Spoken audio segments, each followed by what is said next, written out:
오는 20일 출범하는 도널드 트럼프 행정부는 연일 자국 우선주의 보호무역 정책을 내세우면서 국제통상 질서에 혼란을 가중시키고 있는데요.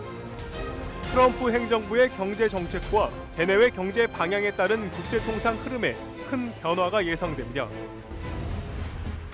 미국은 통상 정책을 총괄하는 새로운 국가무역위원회라는 기구를 신설하면서 중국 교육의 강경한 입장으로 유명한 피터 나바로를 임명하는 등 미국과 중국 간의 통상 마찰에 대한 우려도 커지고 있습니다.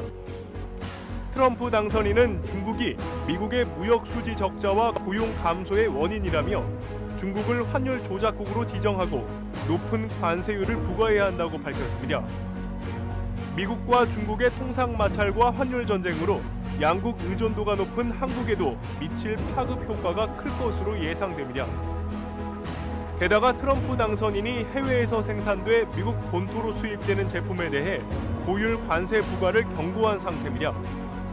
트럼프의 국경세 폭탄은 한국 기업에게도 예외일 수 없는데요. 미국 수출 의존도가 높은 기업들은 향후 수출 시장을 고려해 미국 내 공장 신설을 검토하는 중입니다. 이처럼 세계 경제는 트럼프라는 변수로 인해 거대한 무역 전쟁의 가능성이 예측되고 있습니다. 오늘 서정희의 경제펀치에서 혼란 속에 빠져있는 국제통상의 변화를 예측해보고 한국 정부의 역할에 대해 속 시원한 한방 날려보겠습니다.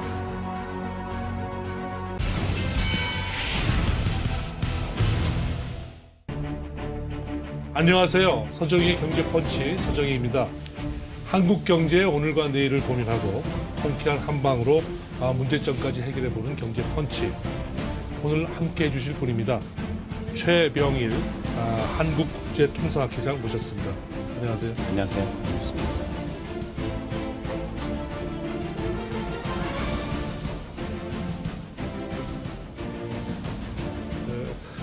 요즘 어려울 때 굉장히 중요한 직책을 맡으셨어요. 최근에 한국국제통상학회 회장 맡으셨는데 올해 분위기가 심상치 않습니다. 며칠 있으면 한 사흘인가요, 나흘인가요? 네, 트럼프 정부가 이제 출범합니다. 올해 통상 환경 어떻게 전망하십니까?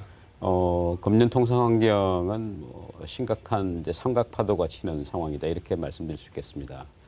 지금까지 이제 세계 통상 시스템을 견인해온 미국, 그러니까 이제 개방되고 자유로운 다자 체제를 만든 설계자이고 집행자인데 미국이 하여튼 최근에 와서 보호주의화되는 경향이 있고요. 작년 대선에서 뭐 양당의 후보들 힐러리나 트럼프 모두 보호주의를 내세웠고요. 특히 이제 트럼프 당선인이죠. 이제 취임하자마자 아마 그 강력한 보호주의 공세로 기존에 있던 이제 국제 규범은 약간 이제 뒷전으로 제치고 미국의 이익이 되는 것, 특히 무역 수지 적자 해소, 또 일자리 창출 이런 쪽으로 굉장히 하여튼 주요 통상 국가들을 몰아붙일 가능성이 있고요. 그런 면에서 우리가 이제 굉장히 좀 어려운 상황에 처할 것 같고 또 그것이 우리 전국하고 맞물리면서 과연 효과적으로 대응할 것인가 그런 문제가 있고 또 지금 중국이 뭐 사드 관련해서 이제 정말 어떻게 보면 졸렬할 정도의 무역 보복을 계속하고 있기 때문에 또 우리한테는 가장 큰 무역 파트너인데 이런 문제가 있고요. 또 이제 그 영국을 중심으로 해서 이제 브렉시트이 본격화되는 그런 과정에서도 파고가 있을 것 같습니다. 그래서 이런 삼각 파도가 칠 텐데 어떻게 잘 풀어가야 될지. 미국, 중국, 기타 주요국에서 삼각 파도군요. 그렇습니다. 공부삼아서 하나 추가로 여쭙겠습니다. 지금 보호주의라는 표현을 써주셨는데 미국에서 뭐 자국 우선주의라고도 표현을 하던데 미국에서는 같은 말입니까? 이게 좀 다른 말입니까? 미국은 이제 공정무역이라 그럽니다. 페어 트레이드라고 그러고 한 번도 보호주의라는 말은 쓰지 않고요. 그렇죠. 우리처럼 이제 미국이나 큰 시장에 추출을 해야 되는 국가 입장에서는 미국 기준으로 이제 너무 상대방을 몰아붙이기 때문에 특히 미국 시장에 그 수출하려면 이런 것들을 해야 된다는 조건을 내걸기 때문에 저희가 보호주의라고 부르는 겁니다. 그렇군요. 이번에 통상경제학회장을 맡으셨는데 통상경제학회에 대해서 좀 소개 부탁드릴 수 있을까요? 정확하게는 이제 국제통상학회고요. 국제통상학회가 95년에 출범했습니다. 지금 22년째를 맞이하고 있으니까 이제 청년이 된 거죠.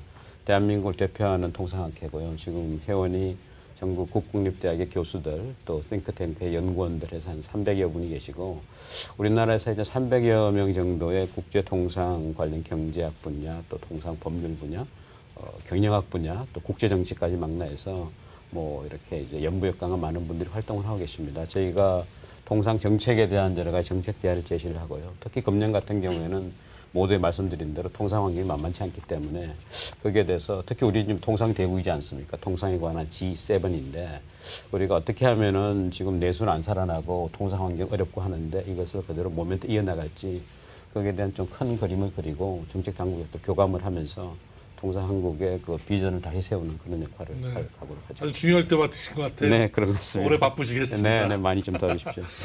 하여튼 그 트럼프 출범과 함께 지금 제일 먼저 지금 생각나는 게 우리 기업들이 걱정이 좀 됩니다. 그렇습니다. 뭐 연초부터 하여튼 기업들이 저 특검 수사도 받고 있고 네. 그런 어려운 상황인데 옆에 이웃나라 일본을 보니까 뭐 발빠르게 벌써 미국 가서 벌써 부통령도 만나고 새로운 정책도 발표하고 하면서 미국과의 어떤 그 새로운 관계를 형성해 가고 있더라고요. 예. 우리 같은 경우 지금 상당히 어려운 상황이 예상이 예. 되죠. 어떻습니까, 대기업들? 좀 그 두 가지로 보셔야 될 것 같은데요. 어떻게 보면은 우리는 이미 이제 2007년 한미 FTA 협상 실질적으로 타결을 하고 지금 발효 이제 5년째를 맞고 있지 않습니까? 금년에 트럼프가 대선 내내 이제 무슨 이야기 했냐면은 자유무역이라는 게 좀 공정해야 되는데 뭐 중국 같은 나라는 온갖 불공정한 걸 다 하고 있고 특히 일본, 뭐 멕시코 이런 엄청나게 무역 수지 흑자를 미국에 기록하는 나라들은 네. 일자리를 뺏는다. 네. 일자리를 죽이는 이 FTA는 자기는 대통령이 되면 손목에 때리겠습니다. 그런데 우리 지금 대표적인 FTA를 많이 하는 국가 아닙니까? 네. 그래서 그런 면에서 이제 어렵고요. 특히 이제 트럼프가 일자리 관련해서 대통령 당선자 신분으로서 여러 가지 놀라운 일을 보여줬어요. 그건 뭐냐면은 트럼프가 대선 기간 이런 얘기 한 것 같습니다. 한국이 칼라 TV 같은 거 세계 시장 석권하고 있는데 사실 삼성이 세계 시장 28%, LG가 14%거든요. 근데 그 정도 이제 훌륭한 제품을 생산하는데 왜 미국에서 생산 안 하느냐. 네. 이렇게 하면은 뭐 삼성이나 LG는 지금 미국 생산을 고려해야 되는 그런 상황입니다. 네. 지금. 거기서 지금 나오는 얘기가 예. 그 미국과 멕시코 간에 무슨 국경세를 매기겠다. 네. 그래서 저희 나라도 지금 멕시코에 공장 많이 두고 아, 거기서 그렇죠. 생산된 제품을 예, 예. 미국으로 이렇게 수출하고 있지 않습니까? 예, 예, 예. 그 무관세를 이용해서 많이 그 저 제품을 수출해 왔는데 예. 앞으로 국경세를 매기겠다. 예. 뭐 이게 무슨 국경세가 뭡니까? 관세하고 좀 다른 겁니까? 뭐예요? 국경세라는 말은 사실 그 이 통상 가르치는 사람의 책에서 사라진 지 오래됐습니다. 이제 아. 정확하게 이야기하면 관세의 일부분인데 수입 관세, 수입 관세인데 그걸 이제 국경세라는 방식으로 이제 부활을 해가지고 어떻게 해보겠다고 하는데 이거는 아마 뭐 실현 불가능할 거로 생각이 되고요. 하겠다고 해도 WTO 협정 위반일 가능성이 많습니다. 지금 전 세계 많은 기업들이 글로벌 밸류 체인을 따라서 어떻게 하면은 가장 이 조립하기가 유리한데 또 어떻게 하면은 부품을 확보하기 가장 유리한데 가지고 글로벌 밸류 체인을 만들었잖아요. 대표적인 애가 애플이 만드는 스마트폰이에요. 스마트폰을 가장 많이 조립하는 데는 결국 중국 그 현전에 있는 팍스콘이라는 대만 회사가 투자한 거거든요. 그런데 결국은 이게 조립은 중국에서 되지만 아이디어를 낸 거는 미국이잖아요. 네. 그리고 거기에 들어가는 부품은 이태리, 일본, 대만, 한국에서 다 들어오는 거고 이게 글로벌 밸류 체인이고 사실 그것 때문에 스마트폰의 가격이 싸지는 거고 새로운 제품이 나오는 건데 트럼프가 하겠다는 거는 나 그런 거 잘 모르겠고 그냥 일자리만 미국에서 확보하면 된다 이런 식이기 때문에 이게 아마 많은 사람들 생각에는 지속 가능하지는 않다. 그렇지만 자기한테 몰표를 준 중서부의 그런 그 성난 백인 노동자, 앵그리 화이트들한테는 표심은 좀 당분간 줄 것 같은데 근데 문제는 이런 사람들의 일자리가 미국 일자리가 멕시코나 중국한테 안 뺏길 수는 있겠지만 저는 이제 조립하기 쉬운 건 언젠가 로봇이 대체하고 뭐 스마트 팩토리가 대체하고 해서 기술과의 싸움이거든요. 그래서 트럼프 대통령이 예를 들어서 4차 산업혁명 기술 이런 쪽으로도 적절한 정책이 없으면 저는 이거는 다 장기적으로 지속 가능하지 못한 우리 박 정책이라고 교수님도 정부에 계셨었는데 국경세라는 말 들어보셨습니까? 국경세도 전 조금 생소한 단어인데 네. 제 의문은 미국하고 멕시코는 캐나다까지 해서 나프타라는 걸 맺지 나프타를 않습니까? 맺었죠. 지금 20년 됐습니다. 근데 그게 요체가 네. 보면 자유무역을 네. 세 국가 간에 하고 네. 미국은 자본을 대고 멕시코는 값싼 노동력을 대고 캐나다는 시장을 대는 네. 경우 이제 미국 가버넌스 전체가 대통령까지 포함해서 맺은 국가 간의 협정인데 네. 일 개인이 이번에 대통령이 됐다고 국경세를 매긴다 네. 아니면 멕시코 니네 가지 마 아니면 그 GM 예. 테슬라, 포드 이렇게 예, 얘기를 해가지고 하는 것들이 예. 조금 럭비공 튀는 듯한 느낌이 예. 저만 드는 걸까요? 아니면 아닙니다. 예. 다른 분들도 그런 네. 생각이 들까요? 많은 사람들이 그렇게 생각하고요. 사실은 제가 이제 자동차 그다음에 캐리어 말씀드렸지만 보잉도 이미 불꽃이 튀었죠. 네. 대통령 전용기 대통령만 탑승하는 에어포스 원 네. 보잉 가격이 너무 올라가니까 전화해가지고 야 이거도 그러니까 지금 이제 보면 트럼프는 평생 사업가라서 딜을 한 사람이잖아요. 그렇죠. 비즈니스 딜. 네, 네. 그래서 지금 미국이 아니면 대부분 이제 자본주의 경제가 룰을 가지고 서로 사전에 시장 참여자들이 합의한 룰을 가지고 거기서 게임을 해서 결과를 이제 수용하는 그런 시스템이잖아요. 신상 필벌. 근데 트럼프는 그 룰 잘 모르겠고 그냥 내가 필요하면은 나하고 딜을 하자. 그래서 룰 베이스드 경제에서 지금 딜 베이스드 경제로 가면은 그렇게 되면은 지금 뭐 원칙이 다 깨어지는 것이거든요. 그럼 완전 정글 아닙니까? 그렇게 예, 되면? 정글일 가능성이 있고 이제 협상력이 센 사람이 좌지우지할 그런 상황이 돼서 이거를 이제 일각에서 보는 사람들은 야 그래도 지금 미국의 제도라는 게 있고 예를 들어서 뭐 법원도 있고요. 또 공화당의 이제 주류 말하자면 기성 정치인들이 있는데 이 사람들은 트럼프 대선 과정에서 전혀 트럼프를 도와주지 않은 사람들이에요. 문제는 이 둘이 안 맞는다는 거예요. 이 둘이 서로 충돌하는 상황이 되기 때문에 그렇죠. 얼마나 갈지 잘 모르겠습니다. 그리고 아주 단도직입적으로 하나 직설적으로 한번 여쭙겠습니다. 현실적으로 국경세 얘기를 하고 있지만 이게 현실성은 그렇게 지금 당장은 높지 네, 않다면 현실성 없다. 네. 우리 기업들 입장에서 멕시코에 있는 공장 지금 미국으로 옮겨야 되겠다. 지금 일본은 막 그렇게 발표를 하고 있어요. 네, 네. 토요타는 얼마 전에 막 직접 CEO가 날아가서 5년간 100억 달러 미국에다 투자하겠다. 막 이런 네. 발표도 하고 그랬는데 우리는 뭐 그런 시기까지 그 계획은 필요 없을까요? 그냥 그대로? 저는 당연히 필요하다고 생각하고요. 왜냐하면은 국경세뿐만 아니라 미국이 이미 기존에 그 반덤핑 관세랄지 보조금이랄지 한국이나 대만이나 일본 등등 하여튼 그 제조업이 강한 나라를 타겟으로 이미 하여튼 뭐 그거는 정권의 향배에 관계없이 강하게 지금 그 제재를 가했기 때문에 어떻게 될지 모르고요. 그래서 현명한 사업가는 이 모든 달걀 꾸러미를 그 한 바구니 담지 않잖아요. 그래서 결국은 미국이 상당 기간 이렇게 보조하는 것이 어느 정도 예상이 되기 때문에 양쪽으로 다 이렇게 분산하는 것이 저는 맞다고 봅니다. 네. 통상 규모로 보면 미국보다 오히려 중국이 지금 세계 최대 통상국입니다. 저희와의 통상 규모가 큽니다. 그래서 그렇게 생각하면 지금 우리가 너무 미국에만 지금 관심을 갖고 또는 미국의 변화에 대해서만 주목하지 말고 기존의 통상 파트너인 중국과의 관계를 더 강조해야 되는 건지 아니면 미국과의 관계가 변하기 때문에 이 한중과의 통상도 어차피 영향을 받을 수밖에 없어서 그 부분도 다 관심을 갖고 봐야 되는지 어떻게 봐야 될까요? 결론부터 먼저 말씀드리면 저희는 양쪽을 다 해야 된다는 것이고요.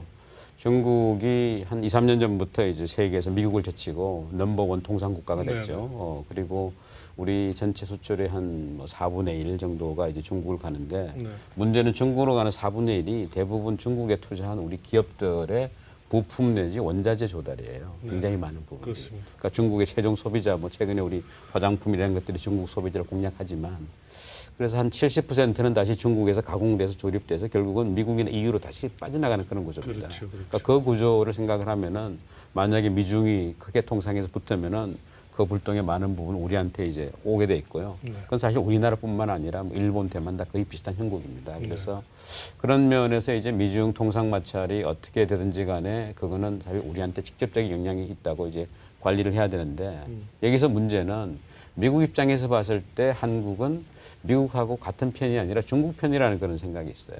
뭐 여러 가지 이유 때문에. 또 중국 입장에서는 한국은 중국 편이 아니고 미국 편이라는 또 그런 인식이 있습니다. 뭐 사드 문제나 등등. 그래서 우리는 어떻게 보면은 좀 이제 약삭빠를 정도로 이 현명하게 해가지고 양쪽 다 뭐 자기 편이라는 그런 느낌을 심어줘야 되는데 어떻게 하다 보니까 양쪽에도 지금 안 서게 되는 그런 어정쩡한 상황이 돼서 그런 것들 우리 전국 상황하고 맞물려서 어떻게 진행될지 특히 이제 지금 뭐 한 1년 사이가 정말 중요한 그 시간 아닙니까? 근데 그 사이에 지금 미국의 통상 체제 그리고 유럽의 그 프론트 라인은 다 갖춰지고 정책은 만들어졌을 텐데 우리는 사실 대응하는 시간을 점점 놓치고 있는 그런 문제가 있습니다. 교수님 그러면 미중 양 강대국이 싸우는 통에 새우등이 터질 수도 있지만은 또 둘이 싸우는 통에 어부지리를 얻을 그럴 확률은 좀 없습니다. 네, 뭐 일부에서는 그런 이야기도 했어요. 저는 그건 희망 섞인 관측이라고 생각하고요. 가령 이제 환율 조작 같은 게 대표적인데 지금 워싱턴에 있는 많은 정치인들하고 그 언론인들은 이 동아시아 국가들이 지난 한 수십 년 동안 환율로 재미봤다는 시각이 있어요. 수출을 늘리기 위해서 자국의 통화 가치를 일부러 저평가했다. 그런데 이게 어떻게 보면 저는 지나간 문제라고 생각하고 지금은 뭐 별로 이제 그런 증거가 없는데도 불구하고 특히 이번에 그 국가무역위원회가 신설이 되고 거기 수장으로 임명된 피터 나바로 같은 이제 이분은 한 15년 동안 그 이야기를 계속 하는 사람이거든요. 중국이 환율 조작을 너무 심하게 해서 중국이 환율 조작한 거를 우리가 보복 관세를 때리면 거의 한 45%를 해야 된다. 이런 주장을 하고 있고 또 트럼프도 사실은 이제 취임하자마자 데이 원 첫날 중국을 환율 조작국으로 내가 하여튼 뭐 명명하겠다 이런 이야기를 했는데 실제로 그렇게 될지는 모르겠지만 그렇게 되면은 미중 간에 본격적인 통상 마찰이 벌어지잖아요. 근데 그게 우리한테 좋은 게 아니에요. 왜냐하면 우리도 거기에 같이 도매금으로 넘어갈 가능성이 많습니다. 지금 미국이 가지고 있는 환율 조작 관련 통상법이 있는데 그 법에 따르면 1년에 2번 이제 재무부가 보고서를 쓰게 돼 있어요. 4월하고 10월에. 예. 근데 거기에 현재 이제 대한민국은 중국, 일본, 대만과 더불어서 감시국입니다. 와치리스트입니다. 그러니까 1년에 200억 불 이상의 그 상품 수지 흑자, 또 그 무역 수지가 GDP의 3% 이상 되면은 거기인데 우리는 거기서 상품 그 무역 수지의 GDP 대비가 거의 한 8%가 가 있어요. 그러니까 전체 무역 수지 흑자는 중국이 압도적으로 많습니다만은 경제 규모를 비교하면 우리가 제일 많습니다. 그래서 우리가 지금 모난종이 그 모난돌이 정맞는다고 툭 튀어나왔기 때문에 중국을 그렇게 그 끌고 가면 한국도 당연히 끌고 갑니다. 그래서 어부질이 가능성은 별로 없는 것 지금 같습니다. 국가무역위원회 얘기해 주셨는데 이게 새로 신설된 겁니까? 예, 예. 그럼 요게 우리 미국 하면 통상하면 USTI라고 예, 맨날 예. 얘기했었는데 예, 예. 각각 어떻게 이 예. 역할 분담이 되는 겁니까? 전통적으로 미국은 그 수비를 하는 거하고 공격하는 거 나눠져 있는데요. 상무성은 수비를 하는 쪽이었고 공격은 USTR이 했죠. 그러니까 USTR은 다른 국가를 상대로 시장 개방하는 역할을 했고요. 거기는 행정부라기보다는 이제 그 특별 조직처럼 이렇게 따로 떨어져 나가 있습니다. 그래서 USTR의 그 대표를 장관이라고 부르지 않죠. 세크레터리라 그러지 않고 그냥 리프레젠터티브, 엠베서더 이렇게 얘기합니다. 그 했고 상무성이 이제 초창기에 세계 시장을 개척하는 역할을 맡았다가 최근에는 미국의 제조업 부위가 이제 그 개도국으로 넘어가면서부터 개도국의 값싼 제품이 미국에 들어와서 미국의 제조업 기반이 와야 되는 걸 막는 말하자면 수비 역할을 하고 있어요. 그래서 이제는 뭐 예전에는 통상 따로 그 안보 따로 뭐 이런 시대였던 것 같은데 이제는 그것이 완전히 그 머지가 되는 그런 상황이 되는 것 같습니다. 우리의 통상 조직 예. 뭔가 그 동안에 이제 많은 변화가 있었습니다. 특히 예. 지금은 아까 말씀하신 산업자원통상부에서 예. 굉장히 많은 게 그쪽에 다 있는데 예, 예. 뭐 장단점이 있겠습니다만 좀 그 개편 얘기도 많이 있습니다. 예. 어떻게 보십니까? 그런 이야기 지금 많이 나왔고요. 지금 사실 우리가 이제 통상 문제가 워낙 중요하잖아요. 우리가 G7 통상국가뿐만 아니라 우리 전체 GDP만큼 사실 수출 수입이 있는 무역 의존도 거의 100%인 국가인데 외교통상부도 초창기에는 별로 활약을 못했어요. 그 통상 분야가 아마 그 지금 뭐 생각나시겠습니다만은 김대중 대통령이 당선되고 나서 국가 신인도를 높이기 위해서 우리가 두 개 큰 프로젝트를 했는데 하나는 칠레하고 FTA 협상을 했고요. 하나는 미국하고 저 투자 보장 협정을 했습니다. BIT 협상. 기억납니다. 예. 근데 칠레하고 협상이 어떻게 보면 굉장히 간단한 거라고 생각했는데 그게 그 DJ 정부 말년까지 갔어요. 그해 10월까지 갔습니다. 4년을 끌었거든요. 굉장히 간단한 협상인데 왜냐하면 국내에 있는 다양한 반발 이제 그걸 이제 재우지 못했고 한미 BIT 협상은 중간에 자초가 됐어요. 왜냐하면 BIT 협상의 핵심은 뭐 우리 투자자가 미국에 갔을 때 아니면 미국 투자자 한국에 갔을 때 이 뭔가 좀 공정한 대우를 해주는 것인데 그때 걸림돌이 된 게 우리 스크린 쿼터 제도가 걸림돌이 됐어요. 네네. 미국 입장에서 보니까 자국이 한국에 투자를 했는데 한국에서 예를 들어서 자기가 영화관을 열었는데 우리 스크린 쿼터 제도 때문에 1년에 40% 그러니까 146일 동안은 무조건 한국 영화만 틀어야 된다. 그래서 미국 입장에서 이거는 좀 곤란하다. 그랬더니 우리 뭐 영화인들이 삭발하고 계속 시위를 하지 않았습니까? 그때 이제 말하자면 우리 문화부하고 통상당국 갈등이 있는데 이 갈등이 보통 조정이 안 되죠. 그러면은 이제 대통령이 누구한테 힘을 실으는 게 중요한데 DJ 대통령은 누구한테 힘을 실으지 않았어요. 그러다가 노무현 정부에 와서 이제 한미 FTA를 하면서 통상 부분이 굉장히 커진 거죠. 네. 그리고 대통령이 힘을 실어줘서 사실은 한미 FTA 타결됐잖아요. 그렇습니다. 그리고 이제 이명박 대통령이 들어오면서 또 힘을 실어줘서 한미 FTA가 재협상까지 간 거고 한 이유가 됐기 때문에 그래서 저는 여기서 이제 어떤 그 시사점을 느꼈냐 하면은 어느 부처에 가든지 그거는 어떻게 보면 이제 정치적인 공학이고 결국은 대통령제를 우리가 갖고 있는다면 대통령이 그 통상부처에 특히 갈등을 조정을 해야 되는데 네. 힘을 실어주느냐 안 실어주느냐에 따라 가지고 우리가 어려운 통상협상을 끝낼 수가 있는데 네. 지금 보면은 사실은 이제 통상협상 옛날처럼 그 통상협상받은 시대는 거의 간 것 같고요. 네. 다양한 통상 현안에 대해서 대응을 해야 되는데 그런 점에서는 또 조직의 문제도 있지만 인력의 문제가 결정적으로 중요한 것 같아요. 네, 네. 왜냐하면 이런 것들이 다 우리 공직에 있는 분들이 하시잖아요. 네, 네. 그럼 공직에 있는 분들의 제일 중요한 건 뭡니까? 자기 보직, 승진 이런 게 중요하잖아요. 네, 네, 네. 근데 이 조직에서 내가 아무리 열심히 해봐도 승진의 기회가 별로 없다. 내 보직은 이상하다 하면은 이 조직이 안 굴러갈 거 아닙니까? 네, 그래서 네, 그 두 개를 좀 생각해야 될 것 같고요. 네, 네. 이게 다행인 것은 우리가 지난 한 20년 동안 많은 통상 협상을 하면서 이런 전문가들이 경험이 축적되어 있는 사람들이 많습니다. 통상 정책, 협상, 통상법. 그런데 교섭본부일 때 이런 사람들이 이제 쫙 모여 있다가 지금 해체되면서부터 일부는 산업통상자원부 일부 갔다가 다시 돌아온 사람도 있고 일부는 자기가 호적을 파서 거기 있는 사람도 있고 네, 네. 일부는 외교부에 남아 있는데 전혀 통상 관계 없는 걸 하고 있습니다. 네, 네. 우리 국력을 최대화한다 입장에서는 좀 아쉬운 대목이 있죠. 그래서 인력의 문제를 저희가 좀 진지하게 고민해봐야 되겠습니다. 사실 뭐 지금 쭉 길게 얘기해 주시면서 말씀 다 주셨는데 네. 끝으로 결국은 지금 통상이 아까 정치화 얘기했는데 우리 이번 그 대선 결과에 따라서 아마 통상 조직도 아까 거의 뭐 네. 답이 보입니다. 네. 어떻게 돼서 될 것 같은데 그럼에도 불구하고 하여튼 통상의 정치화가 불가피한 측면이 있지만 조건이 어느 쪽에 가냐에 따라서 사실 통상의 정치화가 좀 문제가 되는 부분들이 있어요. 그래서 끝으로 올해 통상 환경 속에서 그럼에도 불구하고 우리가 통상을 어떻게 지켜가면 좋겠는지 최종적인 그 결론 마무리 말씀 주셨으면 좋겠고 우리 밖에서도 한마디 해주시고요. 이렇게 예. 마무리했으면 네. 좋겠네요. 뭐 제가 쭉 말씀드렸습니다만은 이제 통상대국인 대한민국의 좀 삼각파도가 몰아치고 있고 또 우리는 이제 전국 상황 때문에 적절하게 대응 못하는 그 상황 속에서 판세가 좀 이렇게 굳어질 가능성이 있습니다. 그래서 이런 데일수록 특히 그 책임을 맡으신 공직자들께서 국익을 생각을 하시고 더구나 또 정치인들께서 뭐 어느 쪽 그 정책 정파를 가지고 있다 하더라도 통상은 우리의 생존의 문제라는 의식을 갖고 계시면 아마 문제를 뭐 슬기롭게 풀어갈 거로 생각합니다. 네. 네. 예, 우리나라가 구한말에 세국 정책을 취하는 바람에 나라가 참 힘들어진 상황이 있지 않습니까?